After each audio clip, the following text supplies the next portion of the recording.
मशरिक व मगरिब का वाहिद का सीगा है, वहां इससे जिहत सिमत मशरिक और सिमत मगरिब मुराद है। और जहां दो मशरिक और दो मगरिब का जिक्र है, वहां दो मौसमों यानी गर्मियों और सर्दियों के दो मशरिक व मगरिब मुराद है।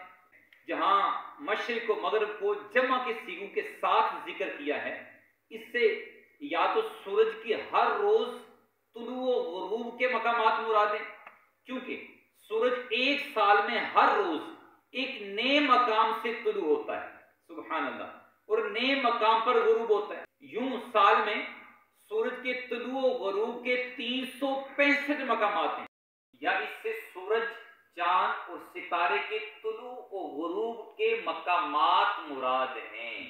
वल्लाहु आलम व रसूलुहु आलम बिस्सवाब।